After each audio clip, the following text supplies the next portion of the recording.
Hello student, good morning. मैंने आपको पिछली क्लास में अपनी जो है प्लांट सेल और एनिमल सेल के स्ट्रक्चर के बारे में बताया था।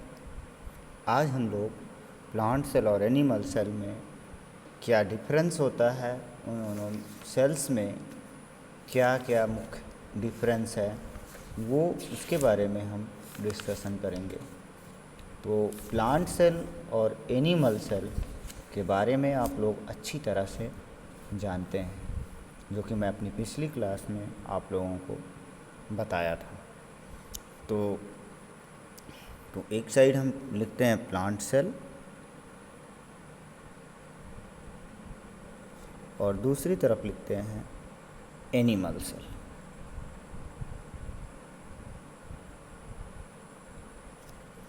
अगर स्ट्रक्चर हमको याद हो, प्लांट सेल और एनिमल सेल का स्ट्रक्चर याद हो, तो उस स्ट्रक्चर के अकॉर्डिंग हम देख सकते हैं या बता सकते हैं कि क्या क्या मेन डिफरेंस था। मैं स्ट्रक्चर को बनाते समय ही आप लोगों को बताया था कि जो डिफरेंस है प्लांट सेल और एनिमल सेल में, जो मेन डिफरेंसेस हैं उसकी चर्चा मैंने वहाँ किया था। यहाँ पर भी आप लोग देख लीजिए। फर्स्ट जो इसका मेन डिफरेंस है, जो प्लांट सेल होती है उसमें सेल वॉल पाई जाती है, जबकि एनिमल सेल में कोई भी सेल वॉल नहीं पाई जाती है। प्लांट सेल है, in plant cell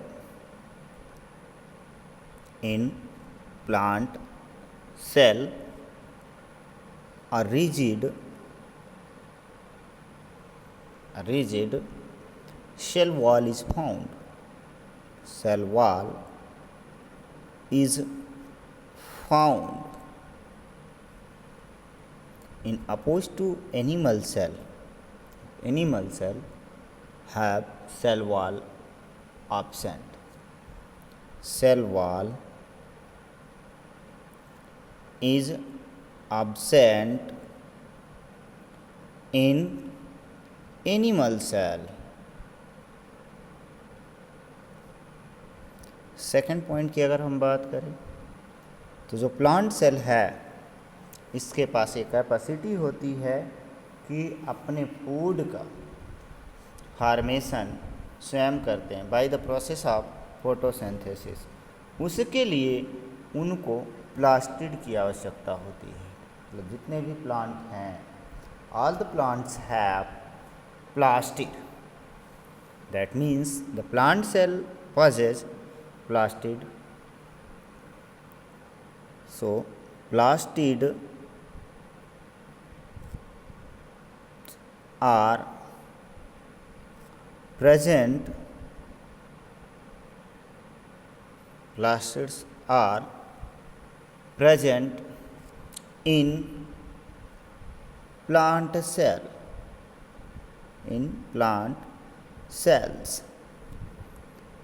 just opposite in animal cell, plastids are absent. In animal cells,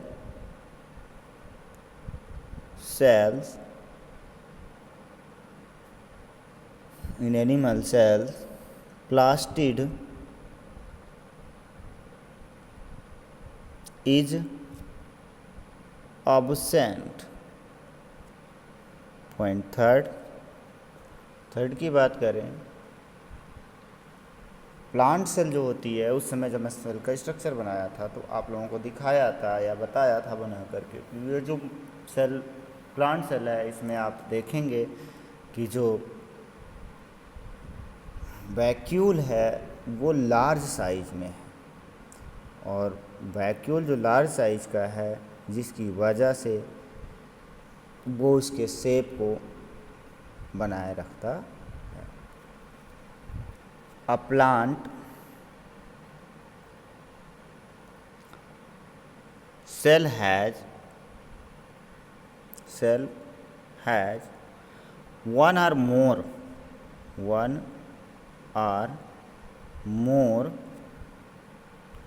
or more large central vacuole. Large central vacuole. Plant cell में तो लार्ज वैक्यूल पाई जा रही है, और एनिमल सेल में क्या हो रहा है, या तो पाई जाएगी तो बहुत छोटी होगी या फिर एब्सेंट होगी। Vacuoles are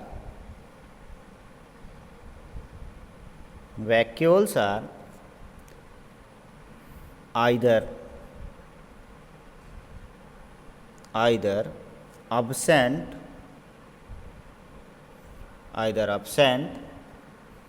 or very small. बनाते समय मैंने दिखाया था कि उसमें बहुत छोटे छोटे जो हैं वैक्यूल हैं। Point number 4,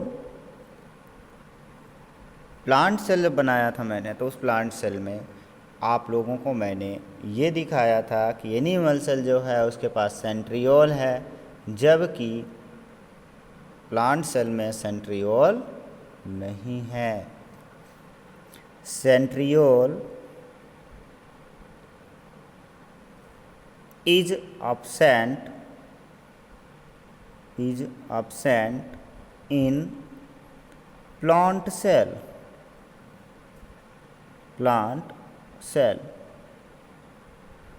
In animal cell, centrosome and centrioles are present। In animal cell, centrosome and centriole is present। 5th point, food is stored in the form of starch। Plant cell जो होगी उस cell में जो food का storage होगा वो starch के form में होगा, जबकि एनिमल सेल में जो फूड का स्टोरेज होता है वो ग्लाइकोजन के फॉर्म में होता है। स्टार्च और ग्लाइकोजन क्या है? स्टार्च और ग्लाइकोजन एक पॉलीसैकेराइड है। क्या है?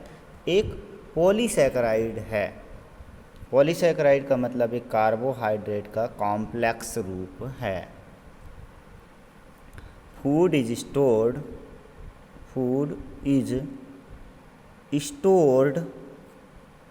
in the form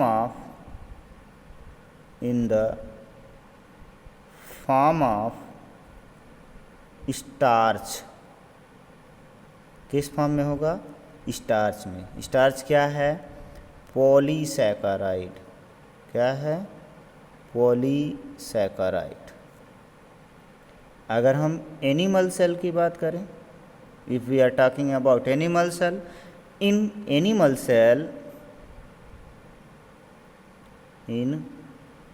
animal cell the stored food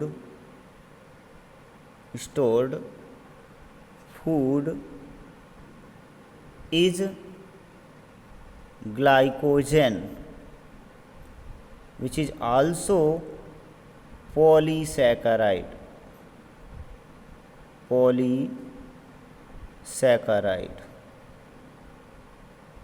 That means complex carbohydrate।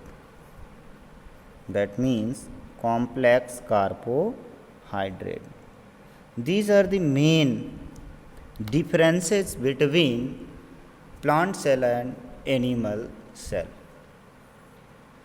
We discuss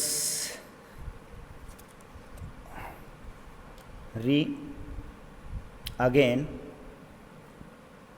in orally in plant cell।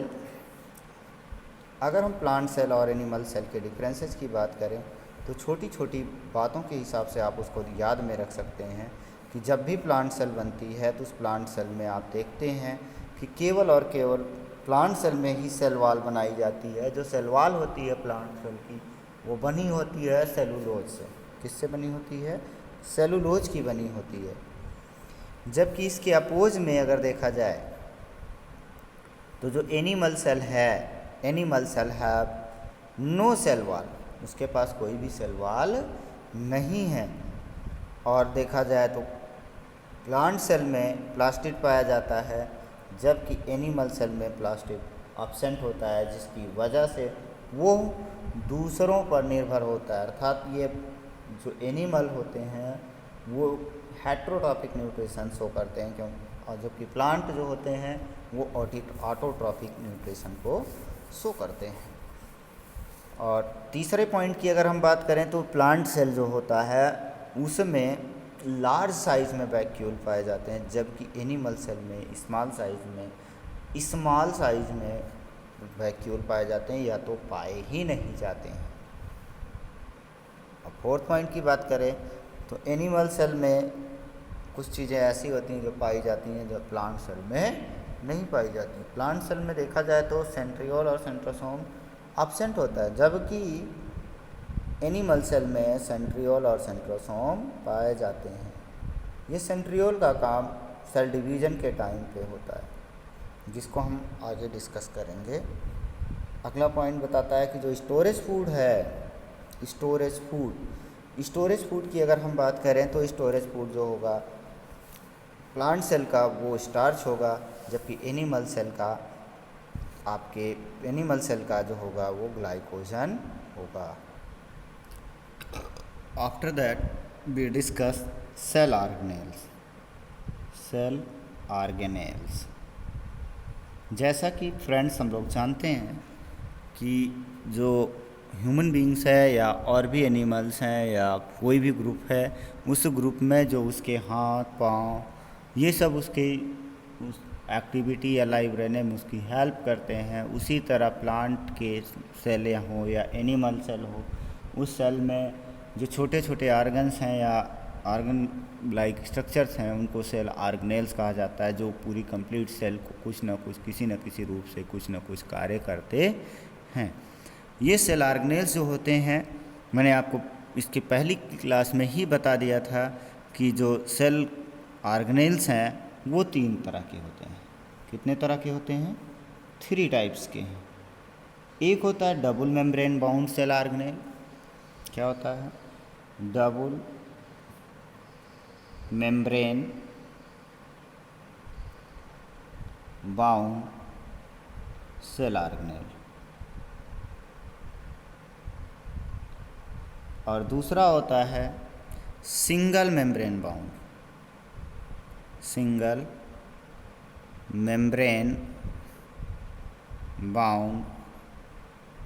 Cell organelle. और तीसरा होता है आपका मेम्ब्रेनलेस,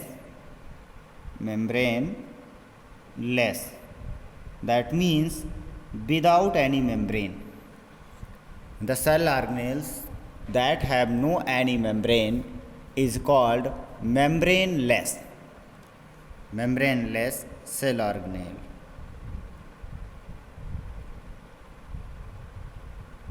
अब अगर इनकी हम बातें करें वन बाय वन एग्जाम्पल के साथ, तो देखा जाए तो जो सेल ऑर्गेनेल्स हैं उनके अगर एग्जाम्पल्स की बात करें तो जो double membrane bound cell organelle है उसमें आपका माइटोकॉन्ड्रिया आता है, प्लास्टिड आता है।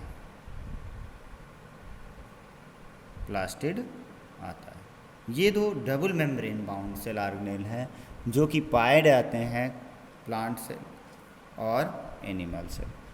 प्लांट सेल में प्लास्टिड पाया जाता है, जबकि एनिमल सेल में प्लास्टिड नहीं पाया जाता है।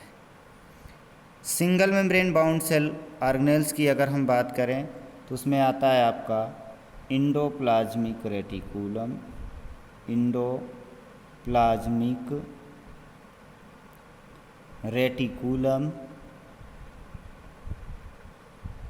Golgi bodies, endoplasmic reticulum, Golgi body,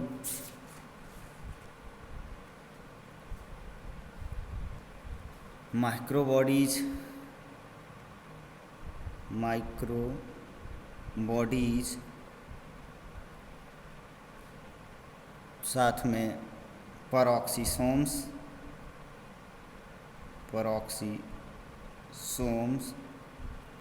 और अगर हम बात करें मेम्ब्रेन लेस की, किसकी बात कर रहे हैं, मेम्ब्रेन लेस की, तो उसमें आता है राइबोसोम।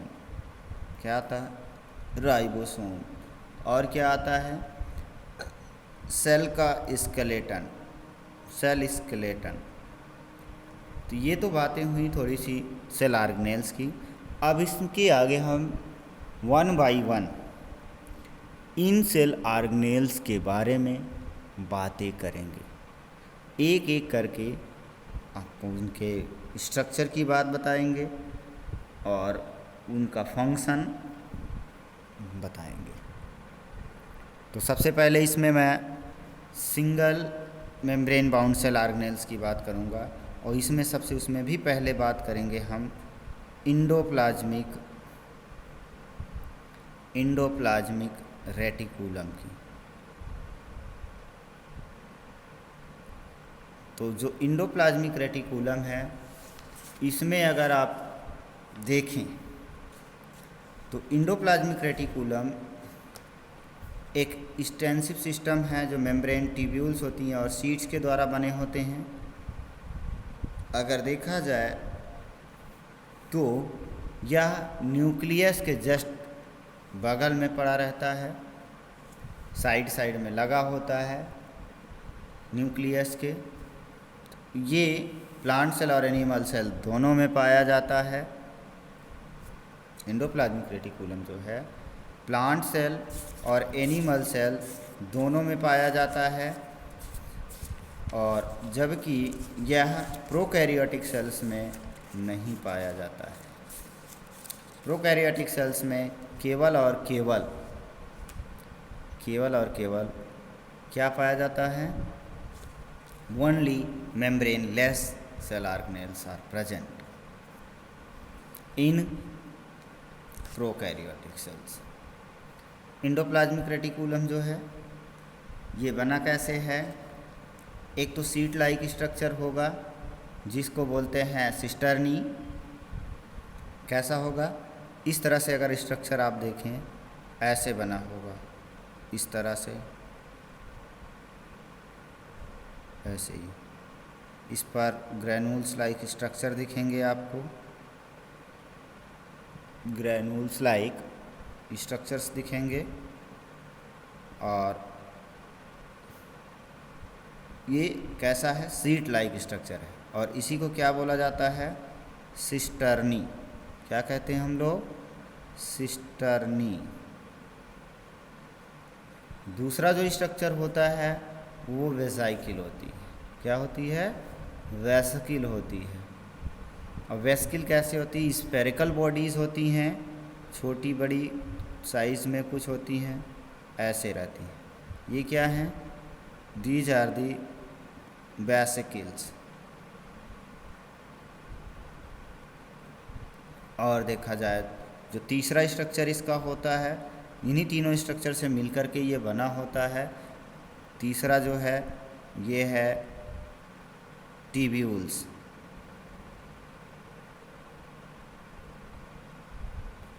क्या है, ट्यूब्यूल्स हैं, ट्यूब लाइक स्ट्रक्चर्स हैं, ट्यूब लाइक स्ट्रक्चर हैं, इसीलिए इनको क्या बोला जाता है, ट्यूब्यूल्स।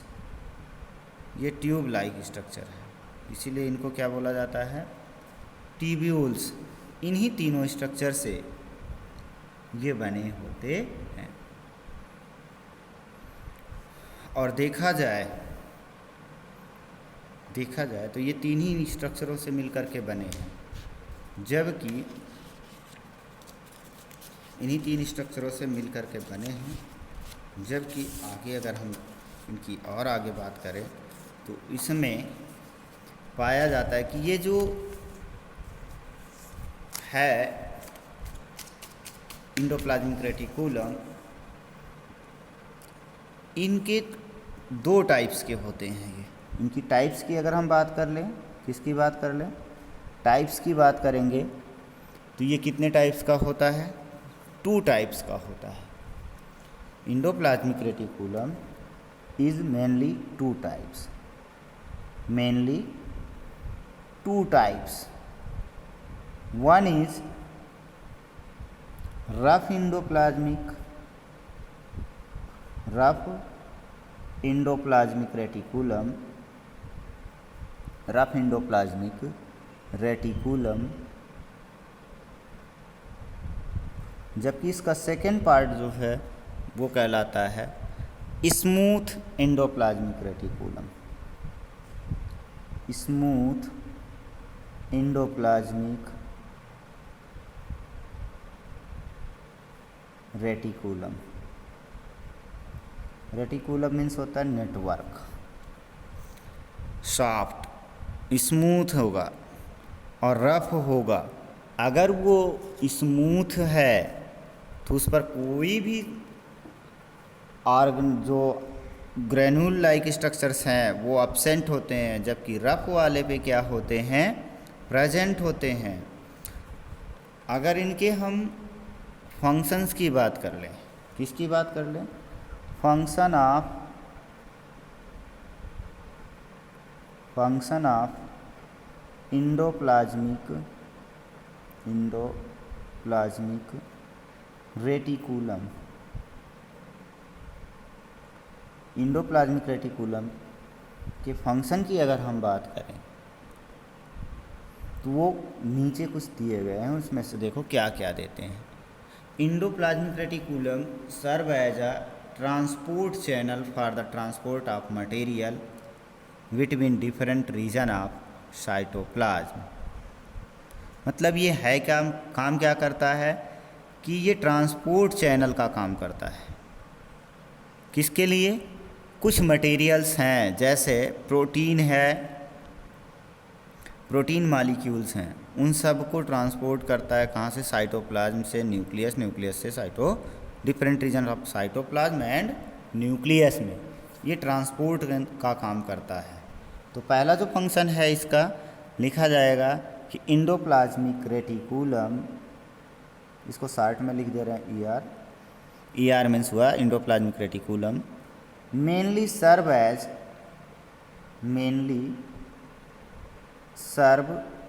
As transport channel. क्या बोलते हैं, ट्रांसपोर्ट चैनल। ये किसकी तरह कार्य कर रहा है, ट्रांसपोर्ट चैनल की तरह काम कर रहा है। किसके लिए ट्रांसपोर्ट चैनल का काम कर रहा है, for the transport of materials like proteins, for the transport channel for the transport of material, mainly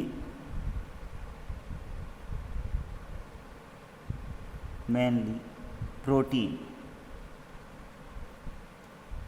ये ट्रांसपोर्ट करता है, कहाँ पर करता है, मटेरियल का ट्रांसपोर्ट हो रहा है, किसके किसके बीच करेगा, साइटोप्लाज्म और न्यूक्लियस में।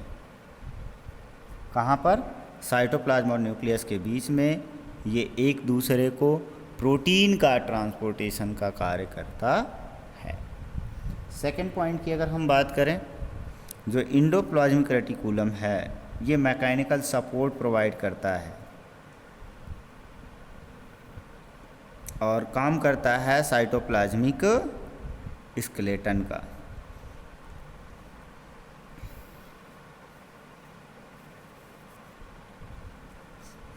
तो ये काम क्या करता है, मैंने बताया कि ये मैकेनिकल सपोर्ट प्रोवाइड करता है। It provide mechanical support, it provide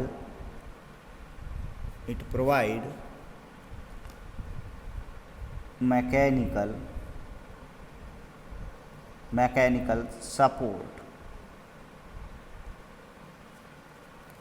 third point की अगर हम बात कर लें,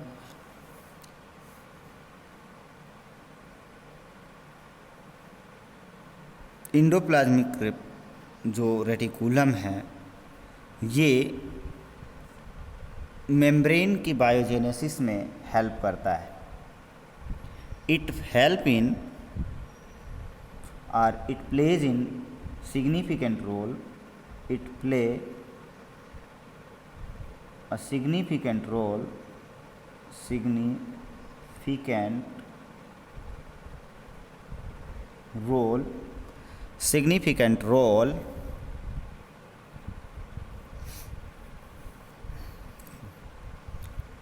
in biosynthesis of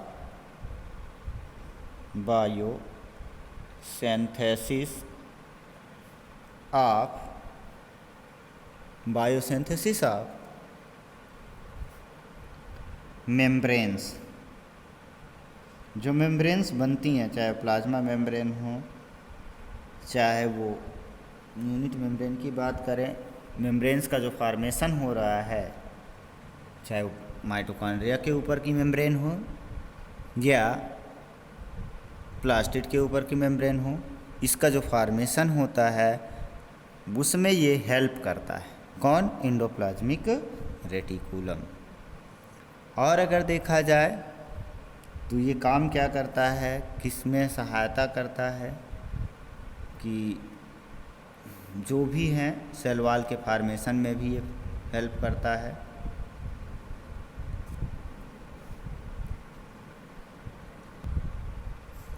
After that, we discuss difference between rough endoplasmic reticulum and smooth endoplasmic reticulum.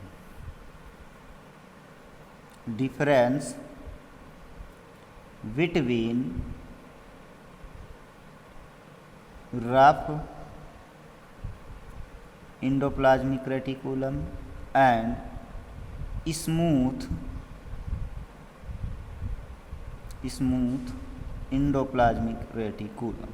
Short में हमने लिखा ER, that means endoplasmic reticulum. एक तरफ लिखते हैं हम RER, रफ इंडोप्लाज्मिक रेटिकुलम। दूसरी तरफ लिखते हैं SER, स्मूथ इंडोप्लाज्मिक रेटिकुलम। जो रफ इंडोप्लाज्मिक रेटिकुलम है, कौन सा? Rough endoplasmic reticulum. अगर रफ इंडोप्लाज्मिक रेटिकुलम की बात करें तो इसके सरफेस पर क्या होता है? ग्रैन्यूल लाइक स्ट्रक्चर प्रेजेंट होता है, जिसको क्या कहा जाता है? राइबोसोम्स। पहले पॉइंट की बात करें तो जो मेन डिफरेंस है in rough endoplasmic reticulum,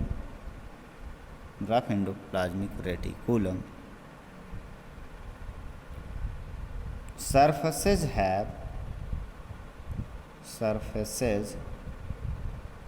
have granule-like structure,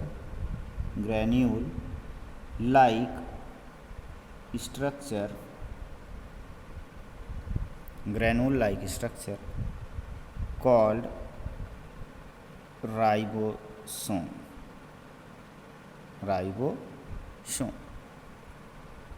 smooth की अगर हम बात करें तो स्मूथ है, सॉफ्ट है, इसका मतलब उस पर कोई भी ग्रैन्यूल लाइक स्ट्रक्चर प्रेजेंट नहीं है। तो हम सीधा सीधा लिख सकते हैं कि ribosomes are absent, ribosomes are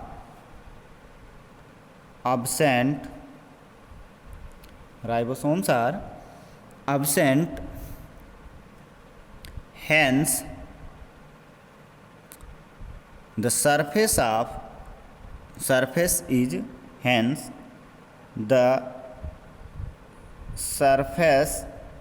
is smooth।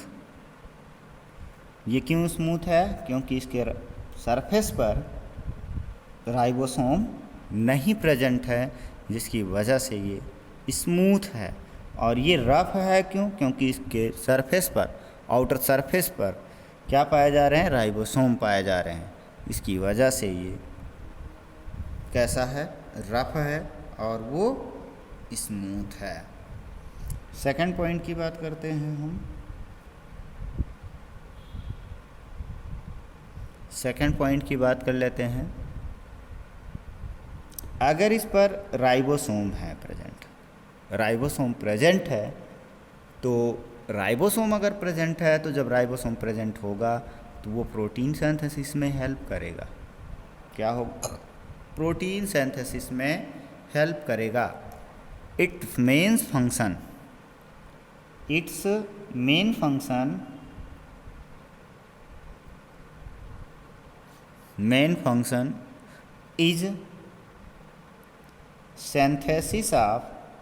synthesis of protein. अब इस पर तो कोई ग्रैनुल लाइक स्ट्रक्चर नहीं पाए जा रहे हैं, तो क्या होगा? ये लिपिड सिंथेसिस में हेल्प करता है। Mainly related to it is mainly related to synthesis of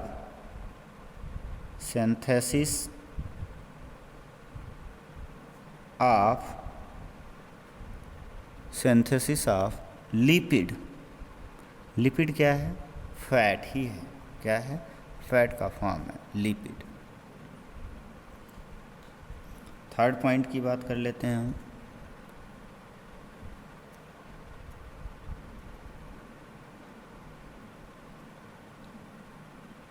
It is made up of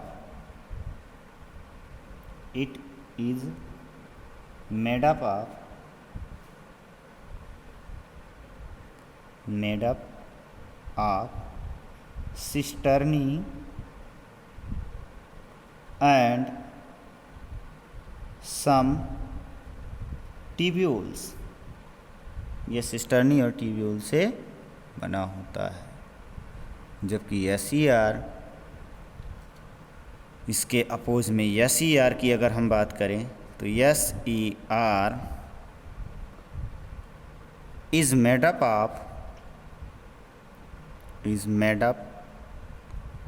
of tubules and vesicles। किससे बने होते हैं? ट्यूब्यूल्स और वेस्किल से, जबकि ये सिस्टर्नी और ट्यूब्यूल से, कुछ ही ट्यूब्यूल से मिलकर के बना होता है।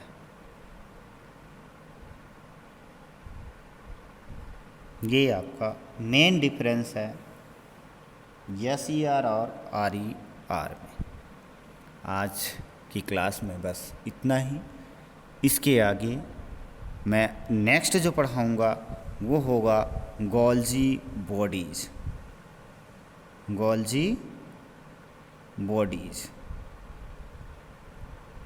इसके बारे में जो सेकेंड सेल ऑर्गेनेल्स है उसकी हम चर्चा अपनी अगली क्लास में करेंगे। Thank you student.